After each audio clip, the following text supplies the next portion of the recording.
First, just thank you for talking with me today. It has been just amazing to follow your career the past couple of years. It's been a wild ride for you, I know too. So just thank you for making the time. We're huge supporters. Of course. Thanks for having me on. Now, there's a lot of places we could start with you. I mean, there's so much happening, but I want to talk first about last year. Um, Lucky for us, I guess, the two stops on your tour were in Florida. So we got to see you. True. Um, but how did that feel? You know, you've got this massive tour and then suddenly nothing. I mean, it felt how, you can imagine.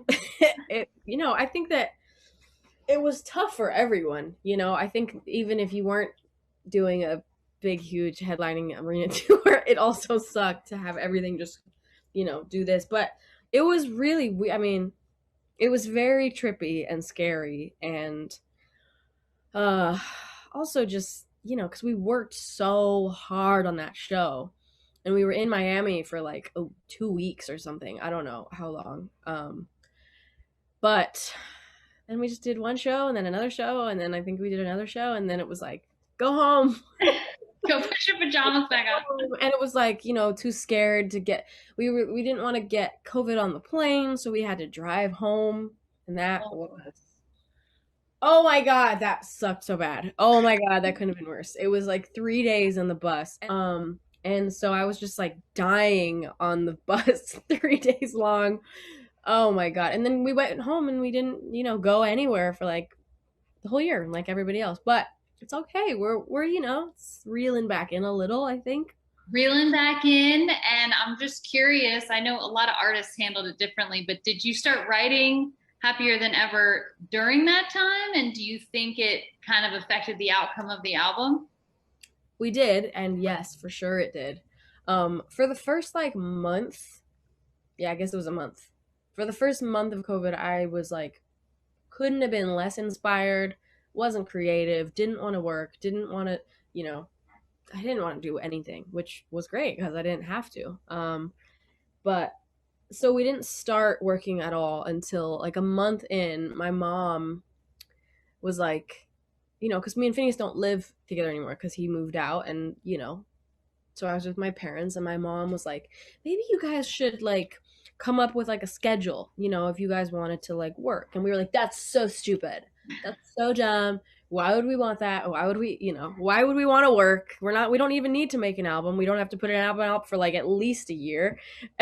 And so we just were like, whatever, why not? We love hanging out with each other, whatever. So we got like Mondays, Wednesdays, and Thursdays was like our schedule to just like I would go to Phineas's house and we would just see what happens. If we make something, we make something. If we just hang out, if we just eat, whatever happens. And literally the first day we wrote My Future. And that was the start of it. And then we just literally it just like shot up. I don't know. It was so much fun and like happened so naturally and felt so good and satisfying and like rewarding. It was really an amazing process to make this album. I think you can definitely feel that in, the songs that we've heard so far. Lost Cause is so much fun. You can tell you're having a good time. That's for Yeah. sure. Yeah, for sure. What do you think the biggest difference is between developing this one versus your first album? You know, there were a lot of differences. Um, but it also felt the same. Like it felt the same in the good ways where it was like, even if the room is different and the our lives are different and our ages are different and we're different and everything around us is different, it's still like when Phineas and I create together, it's still the same like bond, which was really nice. But yeah, we didn't make it in our parents' house. We didn't make it in our childhood bedrooms. We made it in Phineas's studio, which is like his basement of his house that he turned into a studio. And it was just fun. I mean, my debut album was amazing and I loved that one too, but I was 15, 16 making that one and going through it, and wasn't very good at it, and I just didn't like it very much, and I didn't really enjoy that process, and I really, really enjoyed this process. Like, I miss making this album, honestly. I wish we were like still making it, kind of. That's that's really cool to hear. And one thing I really admire about you is your relationship with your brother. I come from a family of four. My brother's my best friend. He's my man of honor in my wedding. And So cute. yeah, and I think it's cool that you guys have such a great working relationship. What do you think, what is something about the way you work together that has never changed and that you're happy has stayed the same, and what's something that's definitely different now?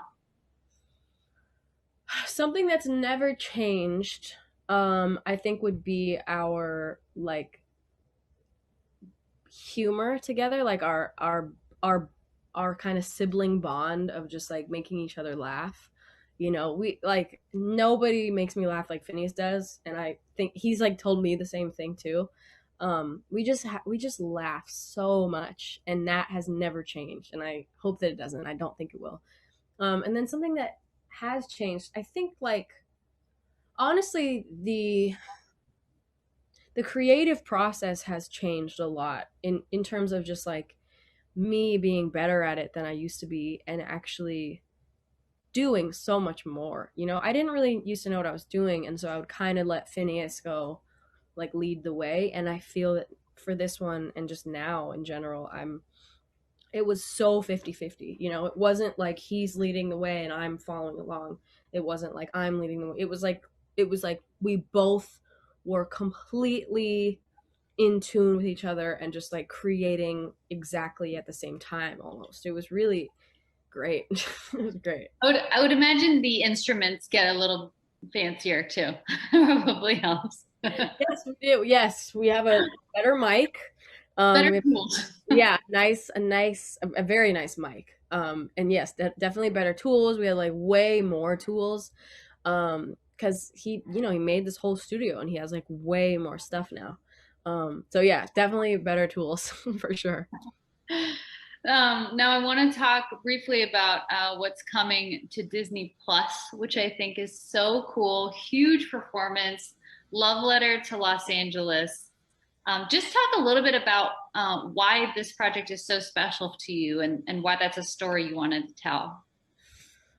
Um, well, I've never done really anything like this ever. Like, meaning, I've never done a full front to back my album performance ever. I've never. I mean, it's something that I wished that I could have done, that I wanted to do with When We All Fall Asleep, but it's a big deal to do that. It's long, first of all. It takes a lot of things. I mean, shooting the Disney thing was like took 4 days for the Hollywood Bowl stuff, and then took two entire like 13-hour shoot days. And it was all night that we were shooting, like all through the night. We wrapped at like 4 a.m. It was a lot. So clearly it's like takes a lot. It's easier said than done, but I'm so happy that I got to do it, because I am really an album person. Like, I'm an album artist. I'm an album fan. I love and cherish projects. I want an album to feel like an album. I don't want it to feel like a bunch of singles smushed together. I want it to feel like there's a start and there's a middle and there's an ending, and I want it to make sense with every album I really listen to. And I also have a real strong need for people to listen to the album in order and listen to all of it to get the full. So I got to do that with this, and plus like a really cool kind of interstitial thing that Disney is doing, and it's amazing. So, Yeah. thank you so much again. This is incredible, and hopefully we can see you in Tampa, in Jacksonville, as soon as possible. Of course. I will see you soon. All right. Thank you so much. Bye. Bye.